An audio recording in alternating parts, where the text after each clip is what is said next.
The Imperial Japanese Navy vessel Akagi lived a life of many changes and reprieves.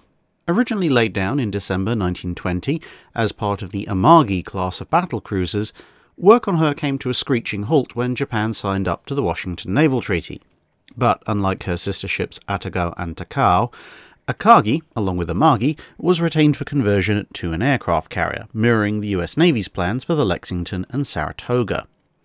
Fortunately for Akagi, she was being built at Kure, whereas the class lead ship was being built at Yokosuka. As a result, the Great Kanto earthquake totaled the Amagi's hull but left Akagi as the sole survivor. Since very little work had been done on her other two sister ships, the Amagi's replacement would end up being the Tosa-class battleship Kaga. Akagi was thus launched as an aircraft carrier in spring 1925 with a rather distinctive appearance, having no less than 3 separate flight decks, in theory allowing for many aircraft to be launched at once, or a decent number to still be launched whilst the upper deck was used for landing. The lowest flight deck was the second most useful, as thanks to a reasonable length and a distinct downslope it was quite capable of launching most 1920s era carrier aircraft. The small middle flight deck, just forward of the bridge, was already of limited utility though. Only fighters could be launched, and they had to be fully revved up whilst restrained and then let go, the starting point being between a pair of twin turrets that formed part of the ship's heavy gun armament. The ship had 2 main hangars, one on each level of the forward flight decks, and a third smaller one which was mostly used as a workshop and parts store. Speaking of guns, there were a total of 10 approximately 8-inch guns aboard, 4 in the twin turrets forward as mentioned, and the other 6 in casemates mounted aft, 3 per side, which gave a 5-gun broadside. The ship thus technically had more individual heavy gun barrels than a Lexington-class aircraft carrier, but a smaller actual broadside. 6 twin 4.7-inch dual-purpose gun mounts were installed in sponsons, 3 per side, and no smaller weapons were installed at least at this point.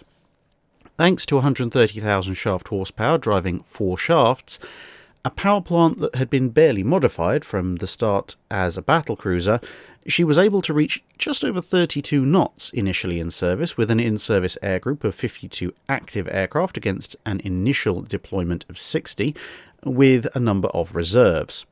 She was still carrying a 6-inch armour belt, which was reduced from the thicker version she'd had as a battlecruiser, and she had a 3-inch armour deck below the hangars.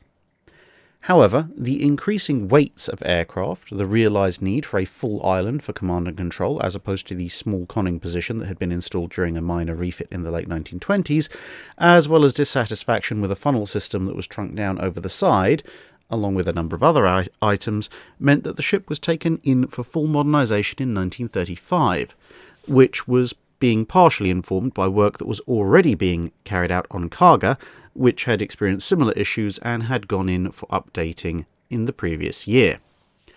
The main hangars were then extended to run almost the full length of the ship, the forward flight decks eliminated, and the upper flight deck extended to now run from bow to stern. The twin 8-inch turrets were removed, the machinery updated, and the bridge moved to an island mounted on the port side, opposite the funnels. A number of twin 25mm light anti-aircraft guns were also mounted, along with new fire control directors, and all of these works increased the aircraft carrying capacity to above 80 active units, at least in theory, and she rejoined the fleet in late 1938 with 66 active and 25 spare aircraft aboard, later becoming flagship of the Kido Butai once it was formed in early 1941. Her speed had, however, dropped to just over 31 knots as a result of all the additional weight encountered in the refit.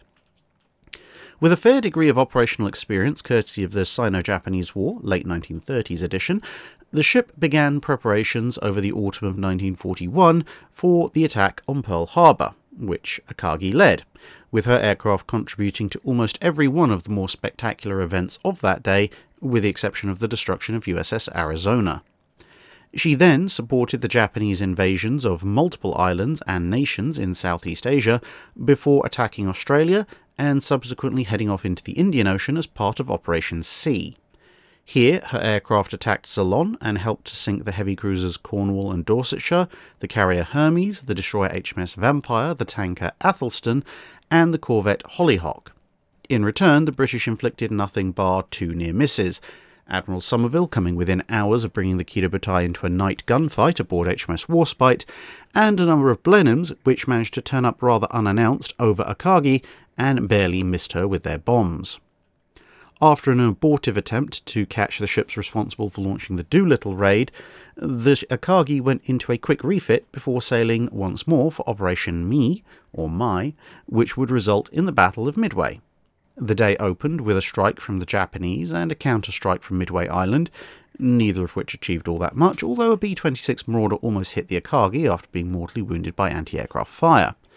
With the ship rearming from anti-ship to anti-land loadouts, further attacks from Midway were repulsed, and then the rearming was switched back to anti-ship again when US carriers were sighted.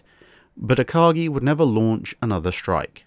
She did send up a few more combat air patrol fighters, and initially this effort seemed to go well as first VT-8 and then VT-6, both Devastator torpedo bomber units, were almost entirely wiped out by the Japanese defences.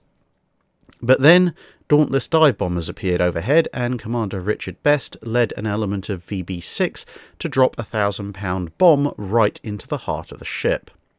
The recently fueled and armed torpedo bombers in the hangar, along with fumes and liquid fuel from cracked aviation fuel tanks, contributed to a massive inferno.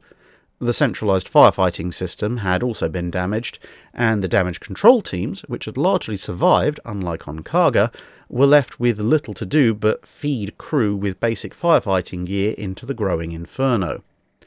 After about 3.5 hours, the majority of the surviving crew were evacuated, and about half a day after the initial hit, the rest of the crew and the ship's captain were also taken off.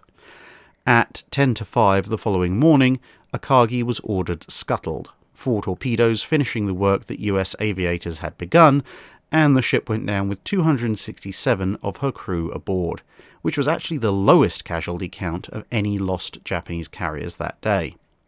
The wreck would then be rediscovered in October 2019 by the RV Petrel, and she's in surprisingly good condition given the circumstances of her sinking.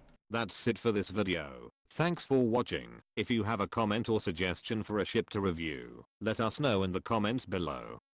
Don't forget to comment on the pinned post for dry dock questions.